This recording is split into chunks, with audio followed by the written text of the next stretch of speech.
Good morning बच्चों। आज हम फर्स्ट फ्लाइट के फर्स्ट चैप्टर की सेकंड पोएम करेंगे, फायर एंड आइस। और इसके राइटर भी रॉबर्ट फ्रॉस्ट हैं, जो कि एक फेमस अमेरिकन पोइट हैं। इस पोएम में पोइट ने दुनिया के एंड के बारे में बताया है, क्योंकि सब कहते हैं कि एक दिन दुनिया ख़त्म हो जाएगी, दुनिया का एंड हो जाएगा। तो और वो एंड होगा कैसे, तो इसके लिए अलग अलग थ्योरी दी जाती हैं। यहाँ पर पोइट ने दो थ्योरीज़ के बारे में बताया है कि या तो दुनिया का एंड आइस से होगा या फिर फायर से होगा। पोएम शुरू करते हैं। Some say the world will end in fire, some say in ice, from what I have tasted of desire, I hold with those who favour fire. Poet कहते हैं कि कुछ लोग कहते हैं कि दुनिया का एंड फायर में होगा और कुछ लोग कहते हैं आइस में होगा। पोएम शुरू होती है सम से, यानी कुछ कहते हैं, और हम किसी के लिए कुछ लगाते हैं, यानी कोई हम स्पेसिफाई नहीं करना चाहते, नाम नहीं बताना चाहते कि किसने कहा है। तो जब कहने वाला कोई फेमस नहीं होता, कोई बहुत बड़ा एक्सपर्ट नहीं होता, वैज्ञानिक नहीं होता, तब हम कुछ ने कहा है इस तरह के वर्ड यूज़ करते हैं। तो कुछ लोगों के अनुसार इस दुनिया का एंड फायर से होगा और कुछ लोगों के अनुसार आइस से होगा।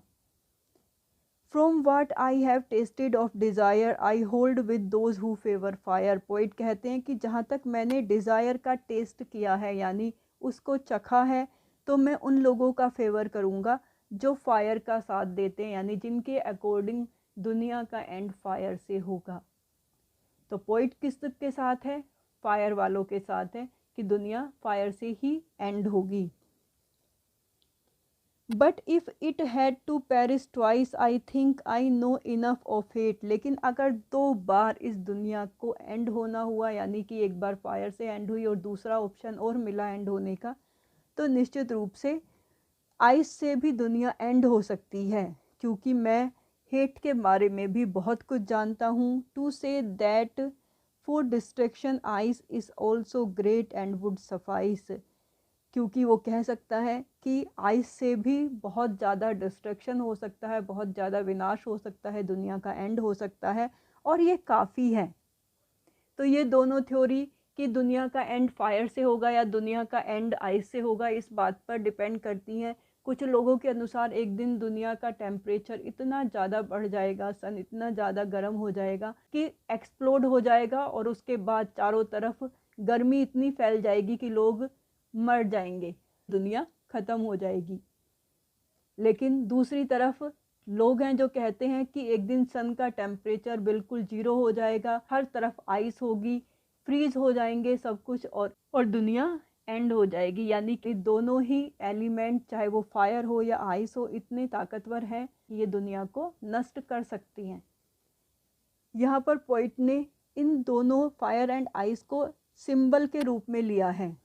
फायर सिंबल है डिज़ायर का, डिज़ायर यानी इच्छा। और सिर्फ डिज़ायर ही नहीं, ऐसे और भी बहुत सारे ह्यूमन इमोशंस होते हैं जो कि फायर की तरह से होते हैं, जैसे एंगर, वॉयलेंस, ग्रीड यानी गुस्सा, लालच। ये सारे इमोशंस फायर के जैसे ही होते हैं। हाँ, जब हम कहते हैं गुस्से की आग में जल रहा है, हम ये नहीं कहते गुस्से के बर्फ में जमा हुआ है।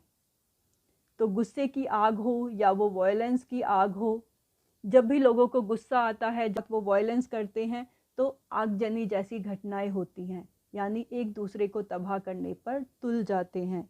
तो इस तरह के इमोशन जो होते हैं वो फायर के जैसे होते हैं, जैसे फायर जला देती है उसी तरह के ये सारे इमोशन होते हैं। और दूसरी तरफ आइस सिंबल है हेट का, नफ़रत का। और हेट के अलावा ऐसे और भी फीलिंग होती हैं, जैसे इनडिफरेंस, रिजिडिटी, कोल्डनेस। यानी जब दूसरों के दुख से इंसान को कोई फ़र्क ना पड़े, वो उदासीन हो जाए, तब आइस के जैसा होता है।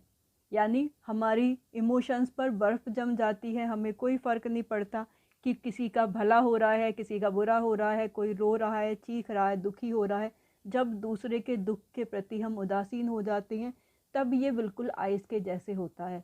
यानी इन दोनों इमोशंस में भी इतनी पावर होती है कि ये पूरी दुनिया को ख़त्म कर सकते हैं। जैसे हम आजकल का माहौल देख सकते हैं, हर तरफ अफरा तफरी मची हुई है, रोज़ इतने सारे लोगों की जान जा रही है, लेकिन ऐसे माहौल में भी कुछ लोग काला बाजारी करके पैसे कमाने पर लगे हुए हैं। कहीं ऑक्सीजन नहीं मिल रही है तो कुछ लोग जिनके पास अवेलेबल है वो उसे 10 गुना रेट पर बेचने के लिए तैयार हैं ताकि वो पैसे कमा सकें। तो ये एक तरह से आइस की तरह से ही है कि हमारे ह्यूमन इमोशंस बिल्कुल ख़त्म हो चुके हैं, तो इस तरह भी इस दुनिया का एंड हो सकता है। तो बच्चों, इन दोनों एलिमेंट्स के बारे में बताकर रॉबर्ट फ्रॉस्ट बताना चाहते हैं कि किस तरह से दुनिया का एंड होगा। ऐसा नहीं है कि फायर और आइस दोनों ज़रूरी ही नहीं है। फायर का मतलब होता है वार्मथ, फायर का मतलब होता है लाइट। अगर ये कंट्रोल में रहें तो ये दोनों ही ज़रूरी हैं। जैसे थोड़ा सा एंगर, थोड़ी सी डिज़ायर इंसान को आगे बढ़ने का रास्ता दिखाती है, उसे कंपटीशन के लिए इंस्पायर करती हैं, लेकिन जब ये हद से ज़्यादा बढ़ जाता है तो ये विनाश के रास्ते पर आ जाता है। जब कोई एक देश दूसरे देश पर आक्रमण करता है, वहाँ पर बमबारी करता है, तब ये फायर का ही एक रूप होता है, यानी उसके अंदर की जो पावर की ललक है वो इतनी ज़्यादा बढ़ गई है कि वो दूसरे देश को तबाह करने के लिए तैयार है। और दूसरी तरफ नफ़रत में भी इतनी पावर होती है कि वो दुनिया का विनाश कर सकती है। इस तरह से फ्रॉस्ट कहना चाहते हैं कि इन दोनों ह्यूमन इमोशन से ही दुनिया का विनाश होगा, या तो फायर से होगा या फिर आइस से होगा, और दोनों कैपेबल हैं दुनिया का एंड करने में। अब बच्चों, इसकी राइमिंग स्कीम देख लेते हैं।